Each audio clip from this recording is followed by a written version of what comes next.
Salam damai sejahtera bagi kita semua. Kali ini tim lintas batas sedang mengunjungi Alas Ketonggo di daerah Ngawi, tepatnya di Desa Babatan, Kecamatan Paron, Kabupaten Ngawi. Menelisik tentang banyak petilasan di alas atau hutan Ketonggo Ngawi ini.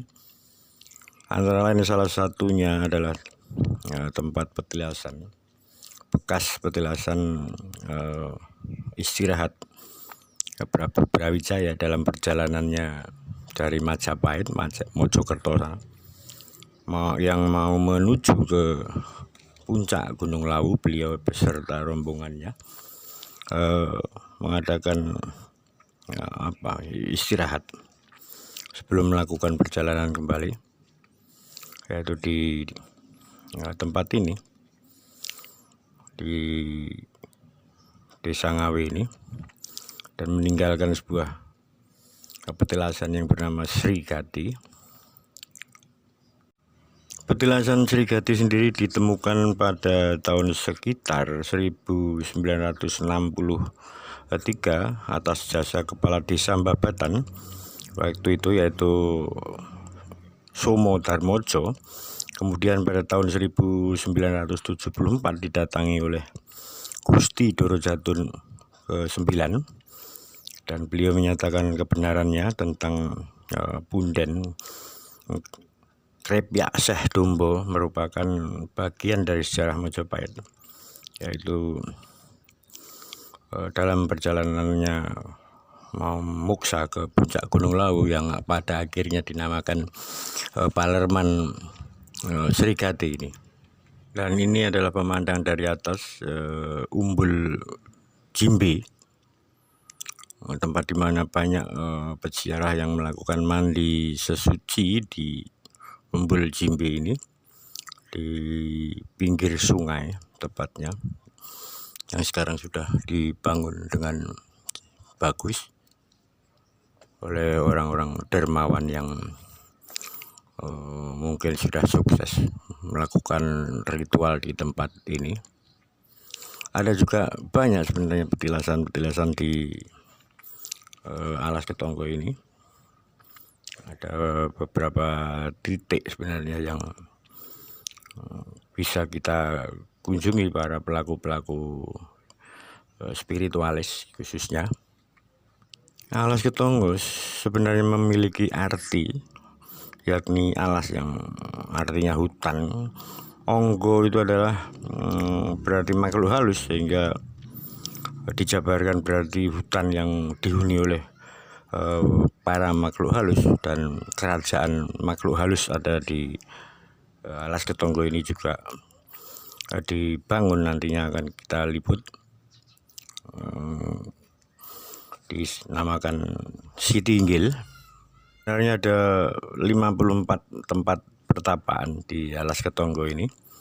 Namun dari sekian banyak itu ada 10 tempat yang cukup populer di Ketonggo ini, antara lain yaitu Punden Tugu Mas, Punden Watu Dakon, Kali Tempur Sedalem, Palenggan Agung Srigati, Punden Siti Inggil, Batok Bulu, Jambe Umbul Jambe, Watu Legok, Kori Gapit, dan Palenggan Soekarno, jadi bekas petilasan Presiden pertama Insinyur Soekarno yang pernah melakukan ritual juga di tempat ini.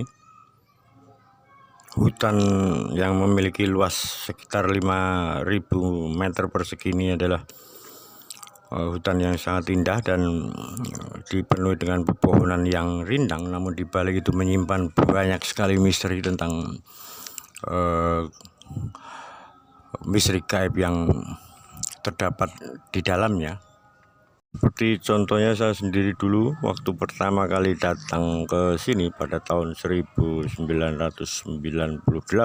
belum banyak bangunan di sini, sempat tersasar di tengah hutan, dan pada suatu perempatan jalan yang ada di tengah hutan ini, lalu ada sebuah obor menyala dengan terang, menunjukkan jalan menuju belokan ke kanan gitu, dan obor itu saya ikuti ke kanan sampai akhirnya ketemu jalan yang saya cari, yaitu jalan arah menuju ke Umbul Jimbe itu dulu. Dan banyak lagi kisah tentang Alas Ketonggo ini. Pernah suatu malam saya bermimpi didatangi oleh seorang lelaki tua, dan saya diajak berjalan-jalan di sebuah perkampungan.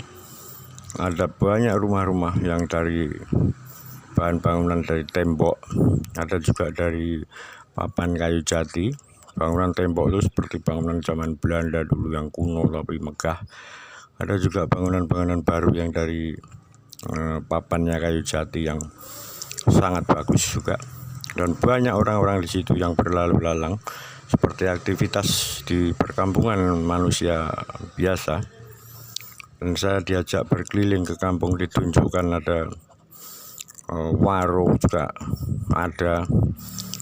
ada juga seperti bank gitu juga ada di dalamnya juga. Dan dalam mimpi saya juga sepertinya juga ramai bank tersebut. Oleh karena itu, kalau ada sebuah cerita tentang adanya bank gaib di tempat ini, mungkin saja sehingga tersiar kabar di sini terdapat bank gaib, sehingga mungkin juga digunakan cerita itu oleh orang-orang yang tidak bertanggung jawab sehingga mengatasnamakan dirinya sebagai orang yang bisa menarik harta karun atau bank gaib atau uang gaib di tempat ini. Sangat mungkin terjadi penipuan seperti itu untuk mengeruk keuntungan pribadi yang sebenarnya juga saya rasa mungkin sangat mustahil itu bisa terjadi. Hanya orang-orang yang mempunyai pikiran yang pendek dan licik untuk memperkaya diri sendiri saja kira-kira. Namun kalau bagi pelaku-pelaku spiritual atau spiritualis, sebenarnya tempat ini mempunyai makna yang sangat luar biasa bagi pendalaman ilmu kebatinan dan juga tentang menenangkan diri di tempat ini.